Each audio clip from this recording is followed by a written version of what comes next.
You know that feeling when you finally decide to get a piece of home gym equipment because the cheap version looked like a steal, only to find it wobbles, squeaks, and makes you regret every dollar? I've been there, scrolling through endless rows of budget rowers that promise a real deal feel, but end up feeling more like a pulled-apart treadmill. That hesitation is why I wanted to see if the Concept2 Model D with the PM4 monitor actually lives up to the hype, or if it's just another pricey gimmick. Link is in the description if you want to check the product details on Amazon. In the next few minutes, I'll walk through how this machine fits into a real home, who will actually benefit from it, and where the hidden trade-offs lie, so you can decide whether it's a smarter buy than those cheap knockoffs. First off, let's talk about space. The Model D needs a footprint of about 9 feet by 4 feet, which is bigger than the average folding bike, but still manageable in a dedicated workout corner or a garage that's not completely packed. The frame splits into 2 pieces with a quick-release lock, and the caster wheels let you roll it out of the way for a quick living room cleanup. I tested that by moving it from a spare bedroom to a balcony for a sunny session, and the whole thing slid across the floor with just a couple of pushes, no need for a dolly or extra hands. If you live in a studio apartment where you have to stash the rower behind a couch after each use, the 2-piece design is a genuine convenience. Otherwise, the size itself is a factor you have to accept. Now, the real reason people buy a Concept2 isn't just the size, it's the rowing experience. The PM4 monitor is the brain of the machine. It offers wireless heart rate monitoring, which means you can strap a sensor to your chest and forget about tangled cords while you're pulling. More importantly, the monitor can link to other Concept2 units for machine-to-machine racing.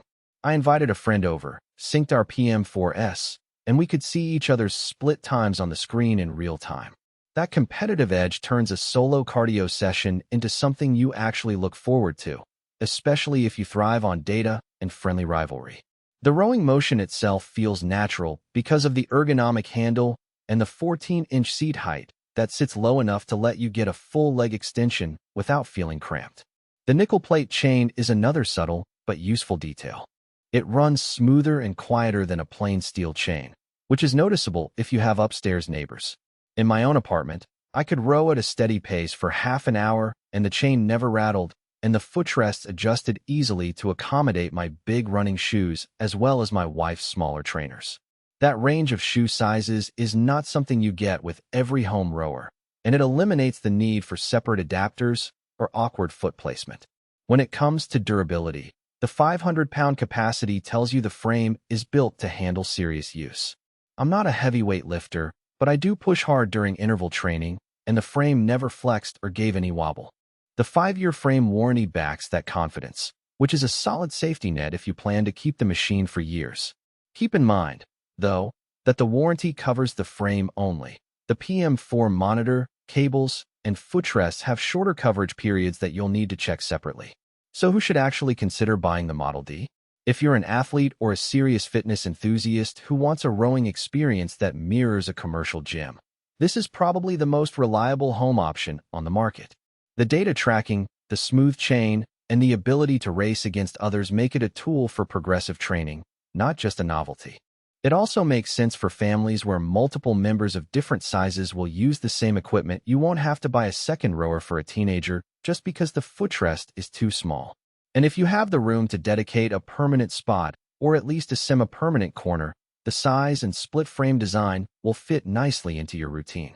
On the flip side, if you're looking for a low-cost entry point or you only plan to use a rower sporadically, the Model D might be overkill. The initial price is significantly higher than the budget options you see on flash sale sites, and the footprint is a commitment you can't ignore.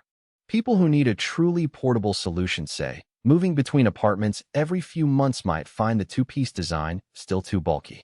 Also, if you're not interested in heart rate data, racing modes, or logging detailed splits, you're essentially paying for features you'll never touch.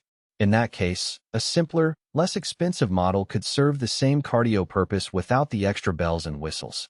One practical weakness I noticed is the initial setup of the footrests. While they adjust to a wide range of shoe sizes, the adjustment knob is a bit stiff, especially when you're trying to